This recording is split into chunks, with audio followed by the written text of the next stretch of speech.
Oh, you remember that great day after a hangover and you get some greasy food and you start to feel better, you're done throwing up and all that. That's it.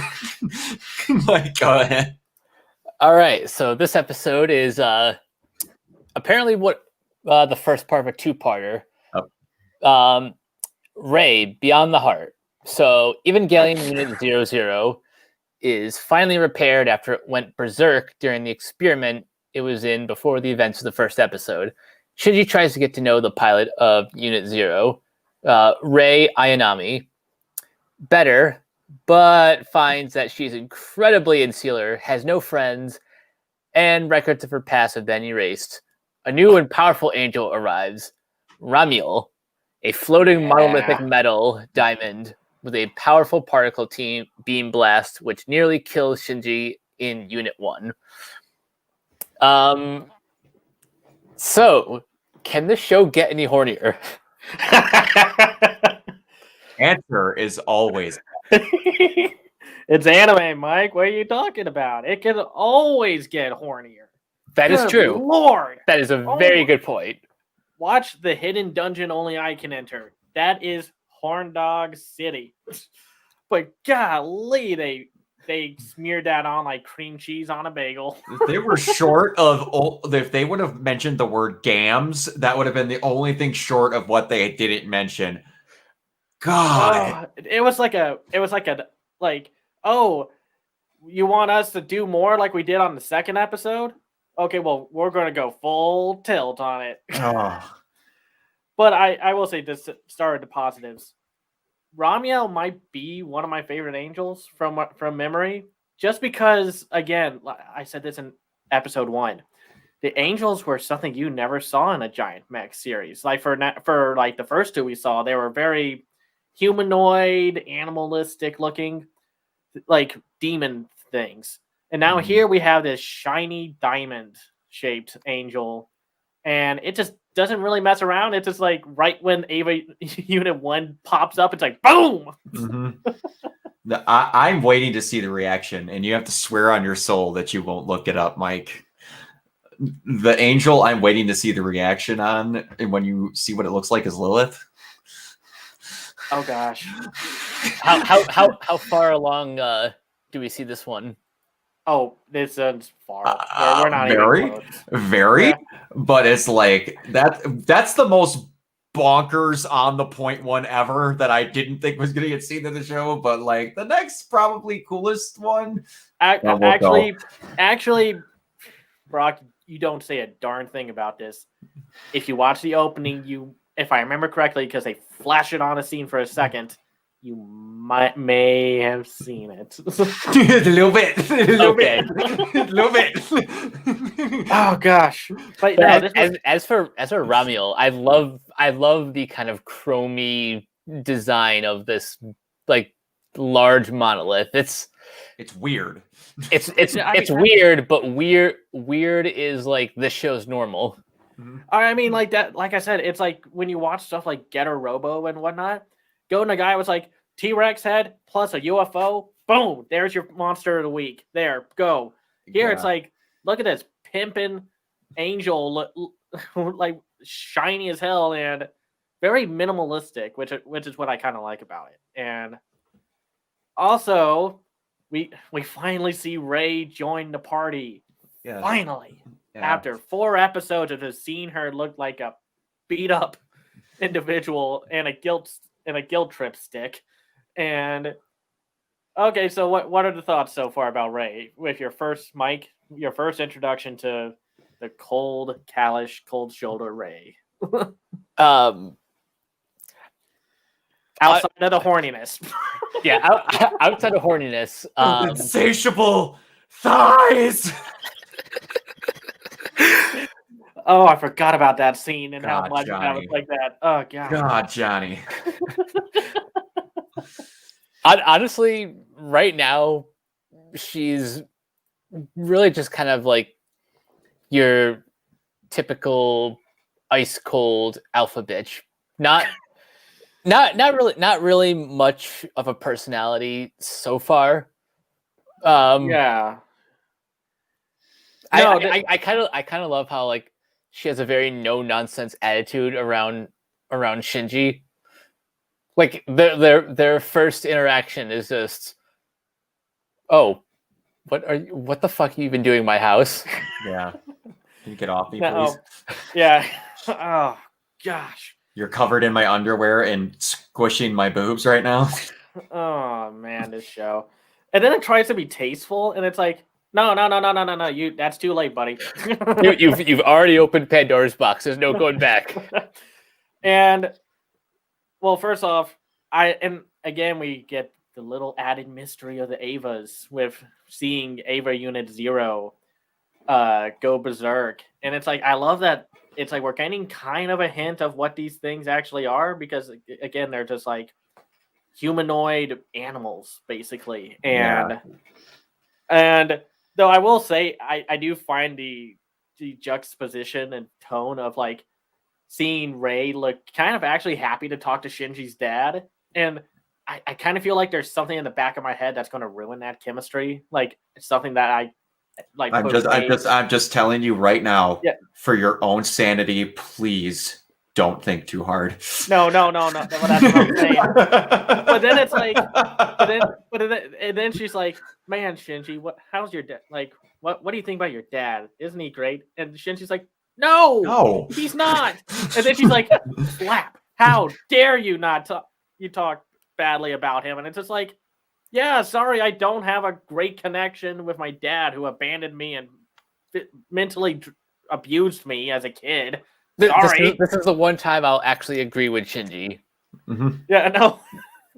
That's actually something I really in the intro where where Rei and Gendo were having what looked like a pleasant conversation. I was just honestly pissed off because I was thinking, how the hell does Gendo care more about this, like basically a hired gun, than his own flesh and blood? Keep in mind, they go out of their way to tell you that this entry pod was like abnormal levels, scorching hot to where he has permanent burns from it. Yeah. And he had to rip this thing off, hold it, and twist it to get her out. Yeah. And it's not even his own daughter. No. He's a real outstanding guy. Yeah, no. Worst dad in anime continues on. No, but yeah, other than that, like, this was a much better episode because at least something happened. There was actually like a lot of story progression, at least like personal story progression. And we finally see that, and they I guess I kind of forgot. Oh yeah, that angel that they fought previously, they're basically carving it up for research. And I get kind of a huge kick out. It's like, here's the core from the angel. Okay. Toss it away. And it's like, no, you keep everything. Like, no. Why would you go to the trouble of doing this and we're just gonna throw it away? It went in research. I talked with Mike again about, oh boy, here we go, reset the clock. We made it 9 minutes in and Brock's mentioning Gurren again. They're all the time they talk about like reality altering missiles. And they talk about it like they're comparing breakfast cereals, like it's a normal conversation. Here, like in the same form of fashion, they mentioned that just to be different, it's a human composition is close enough to an angel to where it's 99.89%, and they just brush over it. Yeah. They basically say our knowledge is arbitrary. Who cares? Like they don't even care about their own jargon. Yeah. It's like that should be a freaking big deal that like, hey, these things are kind of related to us, like chimpanzees are related to us. That's kind of messed up. Are we evolving into that thing? So it's like, yeah. God, it's like winning the lottery and just being like, oh look, a can of Coke. Yeah, exactly. Like that. We got it covered. That's all we need. And yeah, this was the best. Also, this is one of the best episodes, in my opinion, so far in the early going that has a good mix to make a show run. Like, they have the usual kicking Shinji in the nuts a good couple of times. But then they had some action, and then they had this scene where everyone was over for dinner, which I thought was really cool. Oh yeah. And I'm remembering why my dream woman is Masato, because I would live with that woman and be very happy. We have incredibly similar personalities. You're like, you made this? Yeah, it tastes great. Oh, and Mike, Yeah. this is a 10 out of 10 episode. You know why? Pen Pen! Yeah. Best character returns. Yeah. Oh, that was the best joke of the season show so far. Where he's like, "Oh, they're not enjoying it. How am I supposed to enjoy it?" Okay, but keel over. Killed your exotic penguin. Yes, exactly. I love Pen Pen. He has the same amount of freakouts that Ray does initializing the freaking Evangelion. Like they show the like mental mind trip he's going through inside his little like hut freezer thing. I wonder if Chuck from Penny and Stocking was inspired by Pen Pen. It's a good chance. There's a real good chance. Man. Yeah. This is a really this is an honest great episode. Like so good. No, again, it's just what a cliffhanger at the end where it's just like, yeah, one's out, already like Shinji's gonna die. Yeah, through like 4 buildings, instant heart shot. Like, oh gosh. Oh no, man. that was a good. No, that was a good one. Yeah, this compared to the previous episode, which was like nails on a chalkboard. This had more going for it. It felt like a very well-rounded half hour of anime.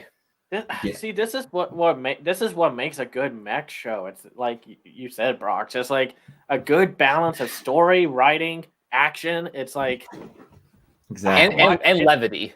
Yeah, and you levity. You gotta have that bit of humor. Even though and then there's of course the unintentional humor where it's just like, oh my gosh, this is a big deal.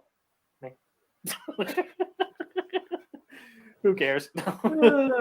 Great. I can't. Now I kind of forgot this, but I forgot Unit 0 is orange. I think it turns blue later, but I forgot. Yeah. Is this the first time that we've seen Unit 0? Not well lit. Yeah, lit, and not like with the big cross sticking out of the pod, cockpit area. Because the first time we saw it, it was in the chamber after it destroyed it, and it was half covered in that CLC liquid or whatever. Yeah. Yeah. No, and yeah, just I don't know if I'm gonna hate when we find out what the Avas actually are, but I just love it I just love these primordial like monsters and such, like monstrous mechs. Okay. Yeah. Boy. By the way, I looked it up. Because I was while you guys talk. Episode 15 is the first time you see Lilith. Alrighty. Okay. So be ready. I thought you were going to be like, oh, by the way, I found out what the Avas are. No, like, I wasn't going to do that. No, then it's like, you don't want to know. No, it's like all this stuff is like, I'm trying really hard to not look, but I'm like, I really remember liking that one. So I had to look it up, and oh boy, I had to scan past some shit real quick because I'm trying to forget as much as I can. Let it be fresh. Yeah. Oh boy. But yeah, and I saw a couple other angels in there that I forgot just how acid trip someone did some moxie and just went because some of them I don't even know how to describe them. They're not even things. No, that's the best part. Are some of them just blobs of energy? Yeah, you'll see. There are a few that get. They borderline look like ideas. That's the best way I can say it. That's it. Let's just say, their ideal of angels is someone who's never seen an angel. No. And but yeah, I don't really have much else to say. I don't know. It's like the thematic stuff is not hitting me as much as like I'm not feeling inspired. That'll probably come later in the series. Right now, it's like it's still setting things up, and I'm kind of ready for it to go into full gear. Like honestly, and thankfully we're going to get to that because like I said, I know a span of episodes, and then it cuts off, and I know we're about to kick it in the high gear soon. We're getting there. And I had a joke I talk about with some friends with the episode when he meets Ray for that first time, before I forget about this. The entire time I always laugh when I'm thinking about this because there's constructions and like jackhammers and stuff going off in the background as he's laying on top of Ray, and I'm just like, oh boy, the symbolism here is on point. Sledgehammer. They're not trying to be subtle at all. No. By the way, again, these 14-year-old kids are super important to you. Why the hell is Ray living in just like Raggedy Ann City? It's the slums. Like, why doesn't she have an apartment next to Masato? I know that's it's like I forgot this part again, and it's just like, oh my gosh, everything's just ratty as hell. She has like no actual flooring in her apartment. There's nothing on the walls. It's painted in what I would call rust, and it's just like you could see like the footprints on the floor and such, and yeah. She doesn't have any availability to clean her bed sheets. It's just blood. Yeah, there's blood on the pillows and bandages everywhere, and medicine. It's honestly like she needs like a health inspector to come in, or I don't know, child services, and be like, this is unsafe. You need to move somewhere better. Yeah. Granted, I've seen worse looking rooms and stuff in anime, but this one's I would not want to touch anything in that room. Yeah, and especially where it's like they offered. This is the part that always gets me whenever I see her apartment again. They offered to let Shinji stay on site. Why is Ray living in Dumpsterville on Shitville if they're allowed to live on site? She clearly doesn't want to talk with anyone else outside of the 1960s construction worker hecklers that Johnny and the other guy are voicing. It's like, why? Oh gosh. But it was just good. That's all it was. Mm-hmm. It was fine. This has the variety. Again, another show that. Well, no, this one makes a lot more sense to mention. This has the variety of what like Monster of the Week Power Rangers villains are. What spare monster costume did we have in the closet that we can throw on and have Bryan Cranston voice? Oh, I forgot Bryan Cranston voiced monsters in Power Rangers. He did. Other random fact, the Blue Ranger's name is Billy Cranston because of Bryan Cranston. The more you know, Heisenberg was big into Power Rangers, people. Oh, that's funny as hell. Part of why he was Zordon in the reboot and did really good. Yeah. But it's like that image of like, it's the actor who plays Aragorn in Lord of the Rings, and the guy, and then one of the guys from he's in the Boys. What's his name? Carl Urban. Yeah, Carl Urban are just like in Japan holding a bunch of Gundam models, and it's like, man, that's a dissonance if I've ever seen one. Yeah, absolutely. Like, you don't think about this stuff, and then it's like, oh look, in Kanye West's like home, there's a giant Zars Zaku like statue in the corner, and it's just like, hey, wait a minute, what's that? No. Yeah, we're just gonna breeze past that. Here's my statue of me instead. So it's like, here's my samurai swords because I'm culturally aware of stuff like that. It's like, no, go back to the Zaku statue. All right, that's all. All right. So, Mike, again, how is the show feeling? Better now that we've driven over the speed bump. Good. Yeah. Good. Because there's not a whole lot of speed bumps coming up. There's just San Francisco downhill curves. Yeah. Now get ready. And if you think the symbolism was subtle, get ready. It's going to just wait until what else they have to encounter and whatnot. So get ready. No, it's just it's that quote from the creator of Evangelion saying like, "We thought this angelic Christian imagery would look cool, and then it got brought over to the U.S. and we just made a big old collected, oops." Oh, oopsie Yeah. is the And then operative term to, Yeah. to quote Pat from Two Best Friends. Ah, my breadsticks.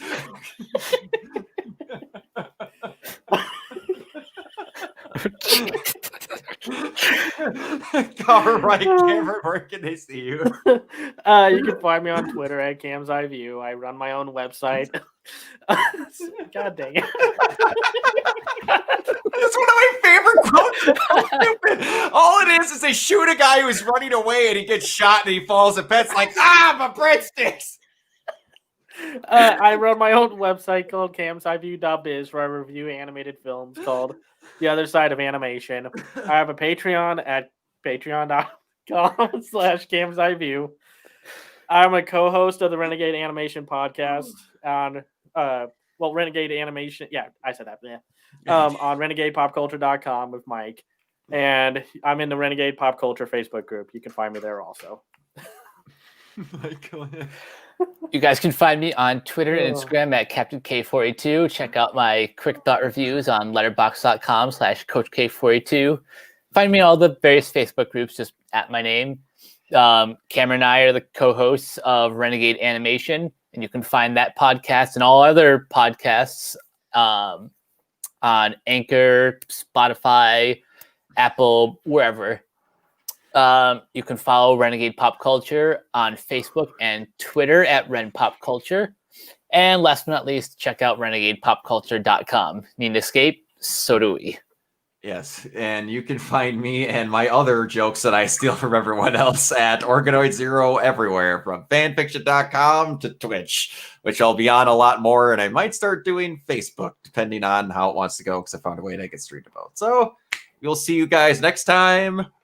Bye! Peace. Bye.